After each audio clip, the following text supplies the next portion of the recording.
하나님 말씀 시편 13편 1절부터 6절에 있는 말씀이 되겠습니다. 시편 13편 1절부터 6절의 말씀입니다.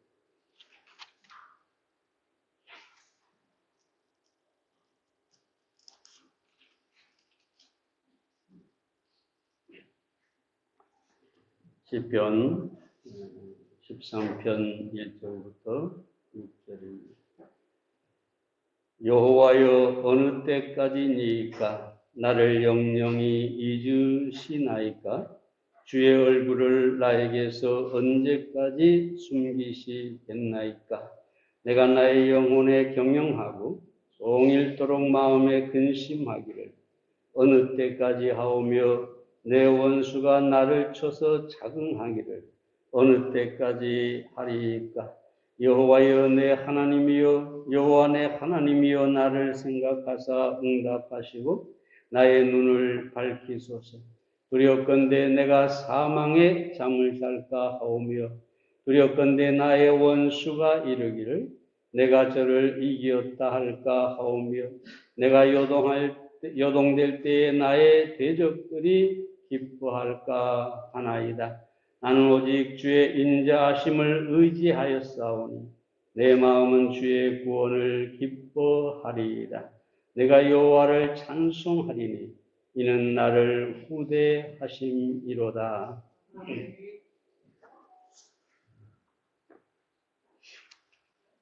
캐리어의 법칙이라는 말이 있습니다.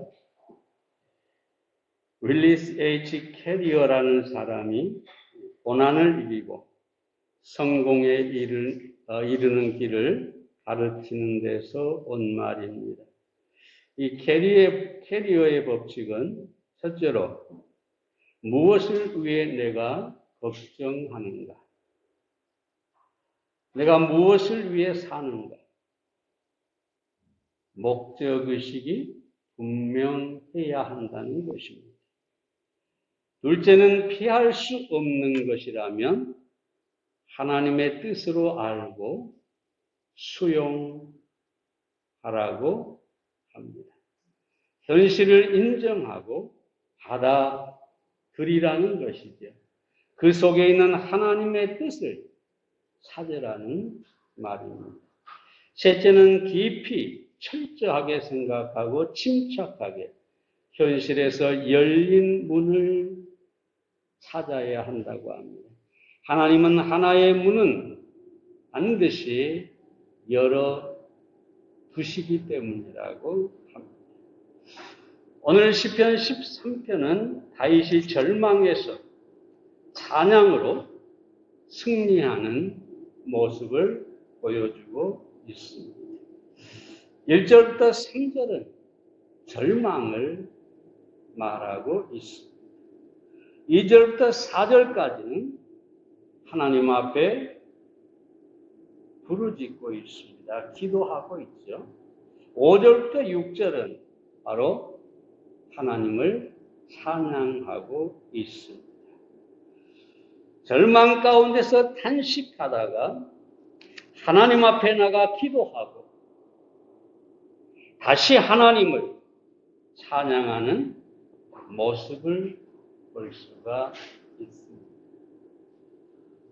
오늘 우리는 이 말씀 속에서 절망을 소망으로 바꾸는 삶의 비결에 대해서 생각해 보겠습니다. 첫째로, 절망적인 상황에서 함께 하시는 하나님을 볼 수 있어야 합니다.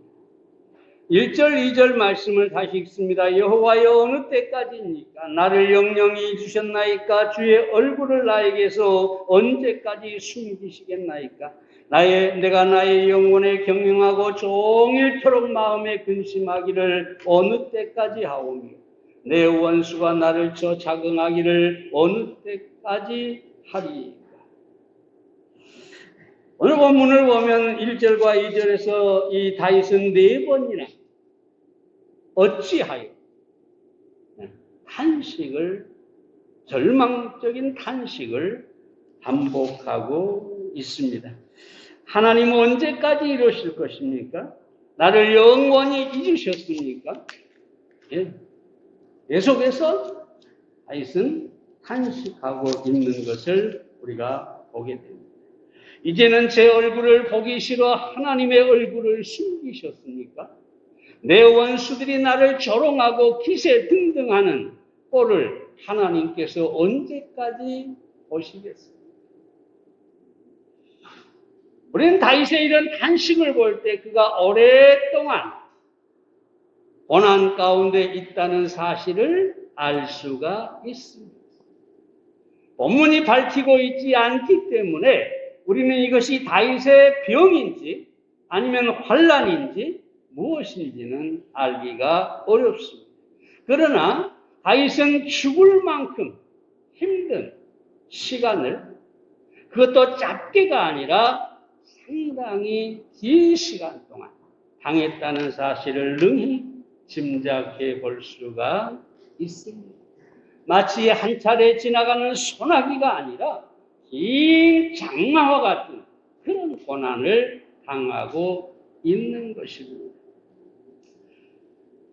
이 고통에서, 이 고난에서 다윗은 빠져나올 어떤 힘도 없습니다. 번민하고 괴로워하고 그리고 절망하면서, 여기 보면 내가 나의 영혼에 경영하고 라고 하는데 내가 나의 혼 속에 생각을 두었고라는 말입니다. 그러니까 이 다윗의 마음이, 다윗의 생각이 계속해서 그 고난으로 인해서 번민하고 고통했다는 뜻입니다. 우리는 여기서 의문을 갖게 되죠. 과연 믿는 자도,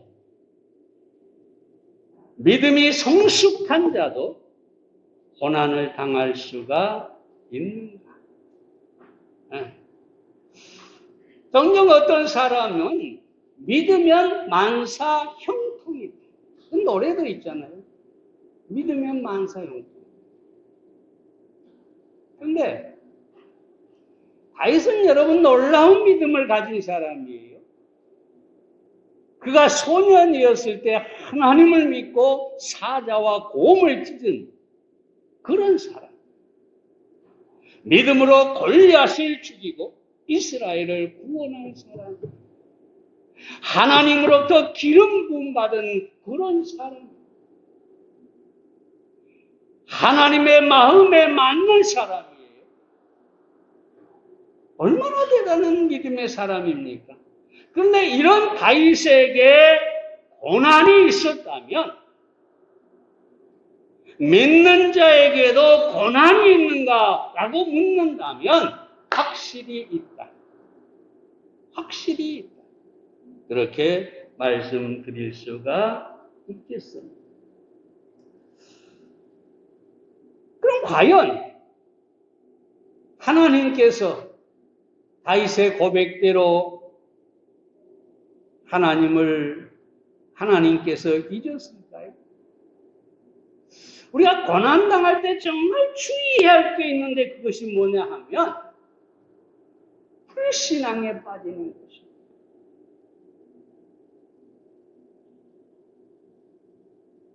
그냥 힘들고 고통스러운 것보다 더 큰 위험은 뭐냐? 불신앙에 빠지는 것입니다. 다윗이 절망 가운데서 불신앙을 보여주고 있는 모습을 보게 되죠. 어찌하여? 언제까지?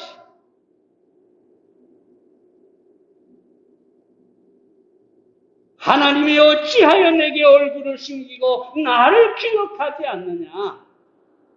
그렇게 말하고 있는 것을 보게 됩니다. 단 여러분, 중요한 건 이것입니다.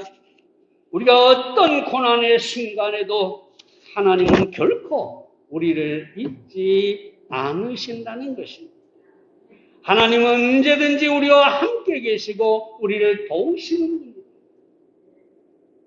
다윗은 이 고난 속에서 하나님이 나를 잊었다고 생각하지만 나중에 시편 23편 4절에서 뭐라고 합니까? 내가 사망의 음침한 골짜기를 다닐지라도 해를 두려워하지 않을 것이다.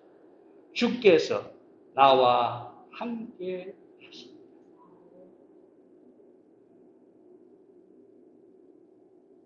오늘 본문에서는 하나님이 어찌하여 내게 얼굴을 숨기시느냐? 나를 기억하지 않느냐? 언제까지? 어찌하여? 이 불신앙과 의심 속에 있지만 그 23편에서는 그 사망의 음침한 골짜기에서도 나와 함께 하신다라고 말하고 있는 거예요. 그러면 하나님은 우리가 어떤 고난, 어떤 상황, 어떤 절망적인 그런 상태에 있다 할지라도 우리와 함께 계십니다. 결코 우리를 잊으시는 분이 아닙니다. 이사야 잘 아는 말씀입니다. 이사야 선지자는 이사야 49장 15절과 16절에서 이렇게 얘기하죠. 여인이 어찌 그 젖먹는 자식을 잊겠으며 자기 태에서 난 아들을 긍휼히 여기지 않겠느냐.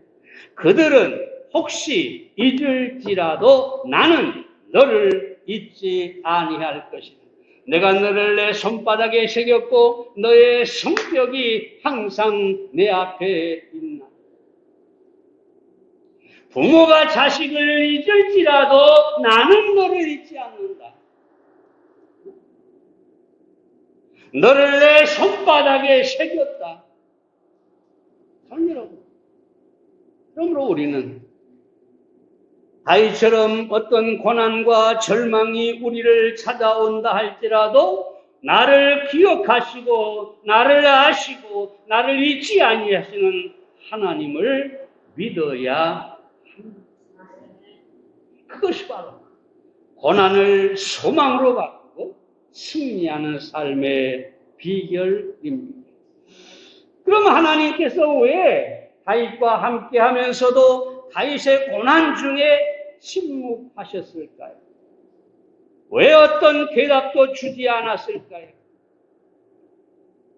그것은 다른 것이 아니라 하나님께서 다윗을 잘 단련하기 위해서입니다.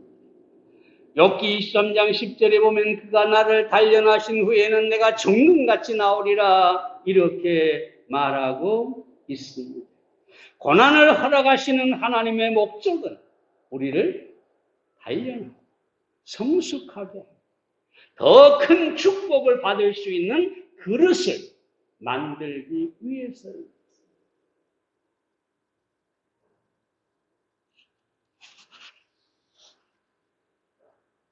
위대한 교육자인 페스탈로치도 이렇게 얘기합니다. 고난과 눈물이 나를 높은 애지로 이끌었다. 보유와 즐거움은 이것을 만들지 못했을 것이다. 라고 고백하고 있습니다. 하나님께서 우리에게 고난을 허락하신 것은 우리를 빚으시고 우리를 새롭게 하고 우리를 더욱 성숙하게 하고 우리가 축복을 누릴 수 있는 그런 사람이 되게 하기 위해서 우리에게 고난을 허락해 주시는 것입니다. 제가 얼마 전에 말씀드렸나 모르겠습니다만 데이비드라고 하는 사람이 있습니다. 태어날 때 목에 탯줄이 감겨가지고 20분이나 이 아기가 숨을 못 쉬었어요. 그러니까 뇌에 산소가 20분이나 공급이 안 돼버린 거예요. 그러나 다행히 생명은 건졌는데 뇌성마비에 걸리고 말았습니다. 11살 때 아버지가 돌아가시고 14살 때 어머니가 돌아가셔서 고아원에서 자라게 되었습니다. 근데 그 고아원이 기독교 단체에서 운영하는 그 곳이었기 때문에 하나님이라는 소리를 듣습니다. 그래서 원망하기 시작합니다. 왜 나를 장애인으로 태어나게 하셨나요? 왜 내 부모는 그렇게 일찍 데려가셨나요? 나는 왜 이 고아원에서 이런 삶을 살게 하시나요? 하나님이 나를 사랑하신다고요? 원망과 불평 가운데 삽니다. 자살도 시도를 합니다. 그런데 어느 날 하나님의 은혜로 예수님을 만나게 됩니다. 구원을 받게 됩니다. 그리고 결혼을 하고 자녀들을 낳게 됩니다. 너무 놀라운 것은 이 뇌성마비로 절망에 처했던 이 데이비드가 미국 전역을 돌아다니면서 강연을 하는 대단한 유명한 강연자가 되었습니다. 성공한 것이죠. 그래서 기자들이 묻죠.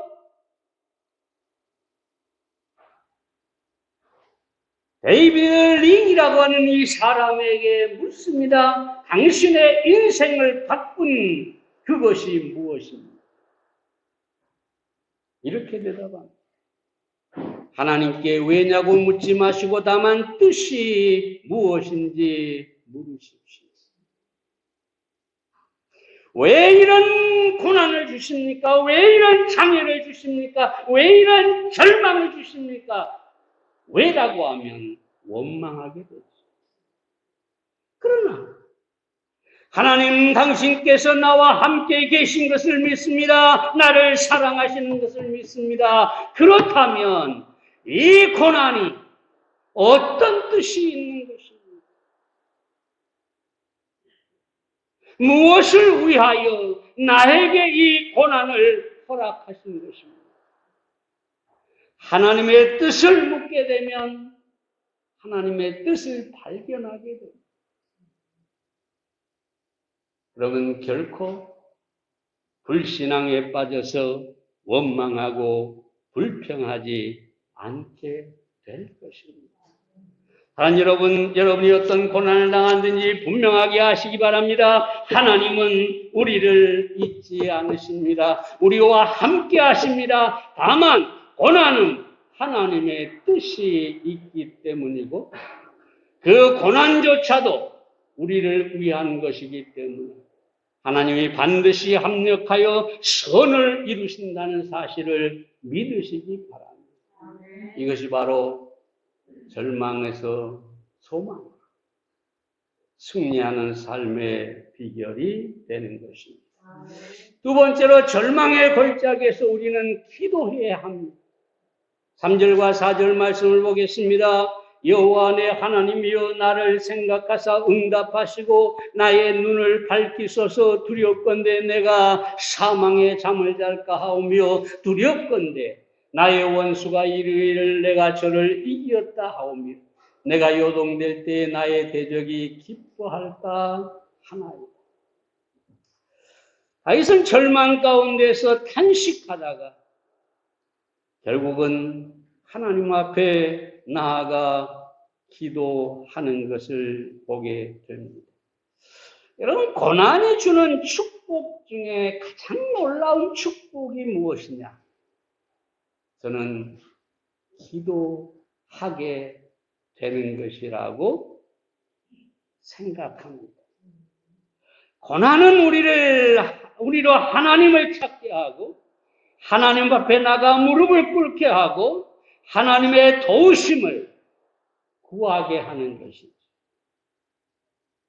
그러므로 고난은 우리로 하여금 기도하게 하고 우리가 만약에 고난 가운데 기도한다면 그 고난의 크기보다 우리가 하나님 앞에 나가 기도하는 것이 훨씬 더 가치가 있다는 것을 알아야 하겠습니다. 고난 속에서 하나님 앞에 우리가 기도로 나가면 우리는 하나님을 만나게 됩니다. 여러분, 얼마나 놀라운 일이에요. 하나님께서 그 고난을 허락하신 이유 중에 하나가 하나님이 우리를 만나고 싶다는 거예요. 우리와 교제하고 싶다는 거예요. 나는 너를 원하는데 왜 자꾸 도망만 가느냐? 어? 그래서 고난을 허락하시고 하나님께로 부르시는 거예요. 그리고 그 기도 속에서 하나님께서 만나주시는 거예요. 사랑 여러분, 얼마나 고난당하는 것이 감사한 일입니까? 내가 만약에 고난이 없었다면 계속해서 하나님을 떠나 살겠지요. 그러나 하나님께서 나의 고난을 통해서 나를 부르시고 나를 만나주시고 나와 함께 교제해 주시니 고난은 축복인 것입니다. 뿐만 아니라 이런 고난 속에서 하나님께서 놀라운 응답을 기도할 때 응답을 약속하고 있다는 것이죠. 하나님이 다시 단순히 우리를 만나고 교제하기 위해서만 부른 것이 아니라 우리를 축복하시기 위해 부르신다는 거예요. 잘 아시잖아요. 예레미야 33장 3절에 너는 내게 부르짖으라. 내가 내게 크고 비밀한 일을 보이리라. 그 크고 비밀한 일은 우리가 상상할 수 없는 일일 수 있어요. 엄청난 축복일 수가 있어요. 근데 그것까지 약속하시니 얼마나 놀랍냐는 거죠. 사랑하는 여러분, 그러므로 우리는 기도로 하나님께 나아가야 합니다. 정말로 하나님 앞에 나가서 그 고난의 이유가 뜻이 무엇인지를 발견할 뿐만 아니라 하나님을 만나고 하나님의 응답을 받는 그런 우리가 될 수 있어야 되겠습니다. 기도를 자랑하는 것은 아닙니다만 요즘 제가 여러분들 좀 아시라고 기도를 열심히 하고 있습니다.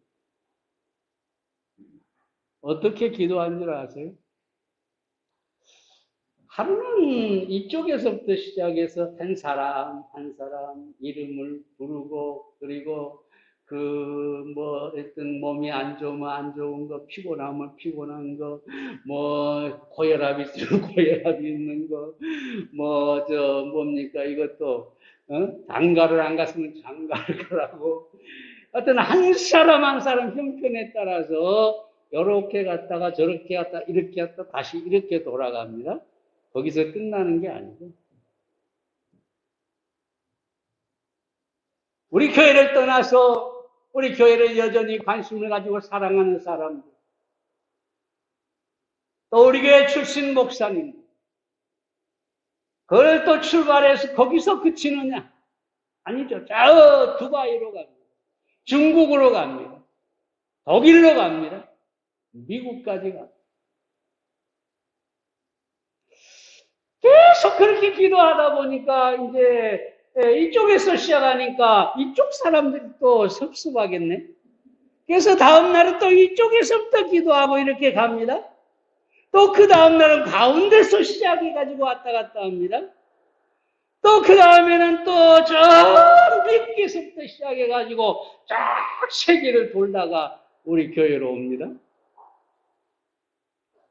제가 농담으로 하나님이 심심하실까봐 그렇게 기도한다고 합니다. 보통 새벽 2시, 3시, 늦으면 4시, 그때에 하나님 앞에 무릎 꿇고 기도합니다.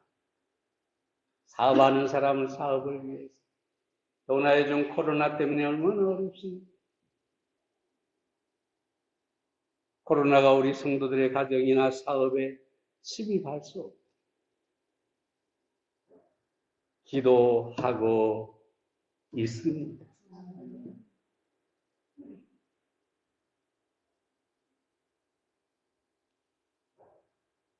어떤 분이 기도에 대해서 이렇게 얘기를 했어요. 제가 한번 천천히 읽어보겠습니다. 기도하는 사람은 참 신비한 사람입니다. 기도하는 사람은 큰 소리 치지 않습니다. 세상 모든 일이 하나님의 손바닥 안에 있는 일이라는 것을 믿고 조용히 하나님의 때를 기다립니다. 기도하는 사람은 참 잘 참고 기다립니다. 물론 해야 할 일은 하지만 자신이 최선을 다했다 하더라도 그것 때문에 좋은 결과가 있으리라 너무 쉽게 자신하지 않고 그저 하나님이 직접 일하실 것을 기다립니다. 이러한 기다림은 위대한 행위입니다. 기도하는 사람은 실망하지 않습니다. 기도하는 사람에게 실망이란 없습니다. 아무리 앞길이 캄캄해도 하는 일마다 제대로 되지 않고 나날이 더 힘들어지기만 해도 기도하면 길이 열립니다. 기도하면 하나님이 결코 내버려 두시는 법이 없다는 사실을 확신하기 때문입니다. 기도하는 사람을 보면 은근함을 느낍니다.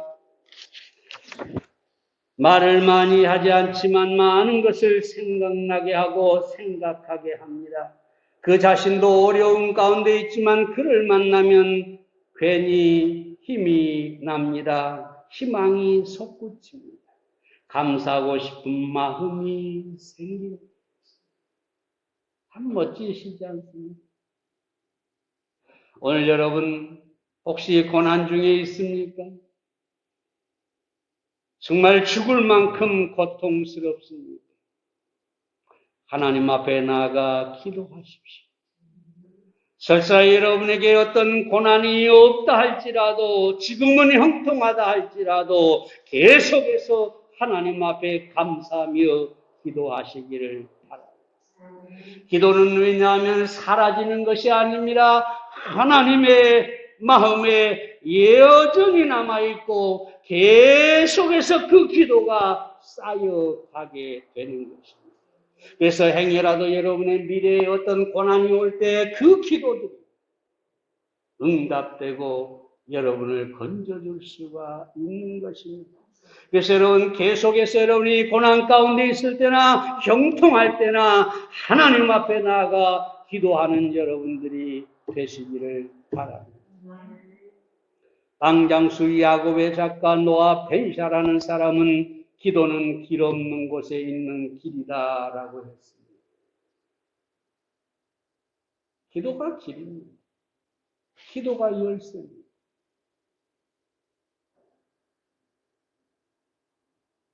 기도가 모든 것입니다. 장 여러분, 기도하시기 바랍니다. 특별히 교회적으로 기도가 필요합니다. 제가 조금 전에 말씀드렸죠. 여러분도 이쪽으로 도시든 저쪽으로 도시든 한 사람 한 사람의 이름을 하나님 앞에 말씀드리고 하나님께서 도우시고 하나님께서 축복하시고 기도하시기를 바랍니다. 기도는 위대한 것입니다. 기도는 하나님을 그 사람에게 택배로 보내는 것과 똑같습니다. 여러분 세상에 그보다 더 놀라운 일이 어디 있습니까? 내가 누군가를 위해 기도하면 그 기도를 통해서 하나님이 그 현장으로 이런 하나님을 이렇게 표현하면 어쩔지 모르겠습니다만 하나님을 배달해 드리는 것입니다. 하나님이 그 현장에서 역사하시고 응답하시고 크고 비밀한 일로 축복해 주실 것입니다. 기도하시기 바랍니다.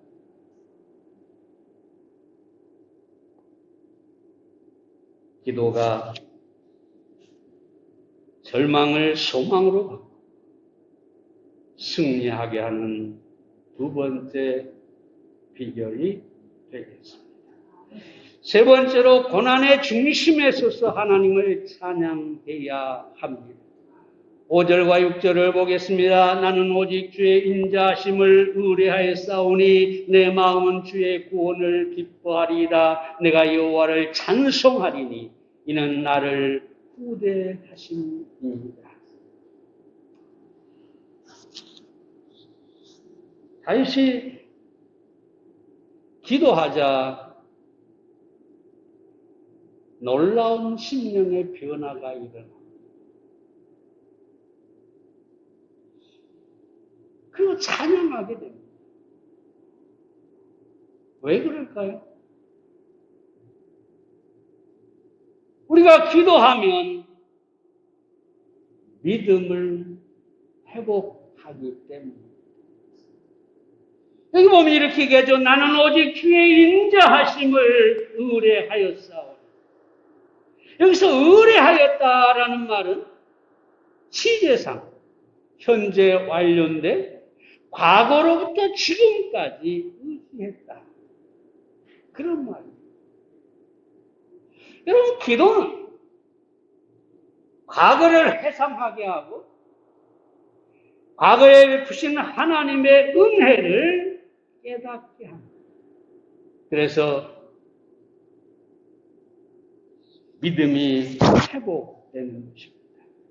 에레미야도의 절망 가운데 있다가 같은 경험을 합니다. 에레미야에 가서 3장 21절부터 23절에 보면 이렇게 말합니다. 중심에 회상한즉 오히려 소망이 있음은 여호와의 자비와 긍휼이 무궁하심으로 우리가 진멸되지 아니함이니라. 이것이 아침마다 세우니 주의 성실이 크시로. 하나님 앞에 기도하면서 회상해 보니까 지난 날들을 돌아보니 하나님의 은혜가, 하나님의 인자가, 하나님의 긍휼이 너무 컸다는 거죠. 그래서 무엇이 회복이 된다고요? 믿음이 회복이 되는 거죠. 다윗처럼 그래서 내가 하나님을 의뢰한다고 말하는 거죠. 과거에 도우신 하나님, 과거의 은혜를 베푸신 하나님, 그 하나님이 여전히 나에게 은혜를 베푸실 것을 믿습니다. 믿음의 회복을 가져오게 되는 것을 보게 됩니다. 그리고 이런 믿음의 회복이 어떻게 되는 것입니까? 바로 그 고난 속에서 찬송할 수 있게 하는 것입니다. 고난이 문제가 아니라 믿음이 문제였습니다. 다윗은 자신이 고난 때문에 절망하고 고난 때문에 번뇌한다고 하는데 사실은 고난 때문이 아니라 그 안에 믿음이 문제예요. 이 믿음이 약해졌을 때 원망하고 불평하게 되고 절망하게 되고, 근데 믿음을 회복하고 나니까 고난은 아무것도 아니었어요. 보세요. 다윗은 여전히 고난 가운데 있습니다. 단 하나도 변화가 없습니다. 여전히 대적들이 있고 여전히 그들이 승리하고 다윗은 여전히 고통 가운데 있습니다. 근데 믿음이 회복되니까 똑같은 고난 속에서 더 이상 원망하지 않고 그 입술로 하나님을 찬송하기 시작합니다. 믿음이 문제. 믿음이 회복됐을 때 하나님을 찬송하는 것을 보게 됩니다. 근데 여기서 우리가 한마디 더 보겠습니다. 왜 찬송하게 되느냐? 다윗은 과거에 하나님의 은혜가 컸다는 사실을 깨달았을 뿐만 아니라 미래에 후대하실 것을 믿었기 때문입니다. 여기서 후대한다라고 하는 말은 히브리어로 가말이라는 말인데, 이 가말이라는 말은 보상한다, 갚아준다, 그런 뜻입니다. 왜 다윗이 하나님을 찬양할 수 있었을까요? 과거의 은혜가 너무 컸다는 사실을 깨닫게 되고, 그래서 현재도 하나님을 의지하고 믿음을 갖는다는 것이죠.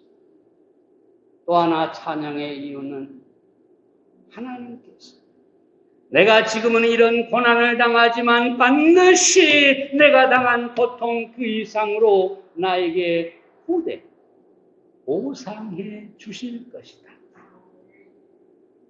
다윗이 믿음으로 현재 고통을 바라보는 것이 아니라 미래의 하나님의 보상을 바라볼 때 찬송할 수가 있게 되었다는 것이죠. 그러므로 우리는 어떤 상황에서도 우리가 고난을 당할지라도 하나님께서 그 고난 이상으로 우리를 보상하시고 축복하십니다. 우리의 미래를 믿음의 눈으로 볼 수가 있어야 하겠습니다. 맥셀시 코빌리우스라는 사람이 이렇게 노래합니다. 지금은 아니지만 수년 내에는 아니보다 나은 나라에서는 우리가 흘린 눈물의 의미를 알게 되리라. 언젠가 그곳에서 우리는 알게 되리라. 우리 그때 끊어진 단서 다시 이으며 땅에서 시작한 일에 매듭 지으리라. 천국에선 의문들 모두 풀리며 그때 우리는 이해하게 되리라. 하나님은 그 길을 아시며 열쇠를 주시고 완전하신 손길로 우리를 인도하시니 언젠가 눈물 없는 맑은 눈으로 정말로 저 하늘에서 우리는 이해하게 되리라. 물론 이 코빌리우스라고 하는 사람은 그 보상을 천국에서 하나님께서 베푸실 것을 바라보고 있습니다.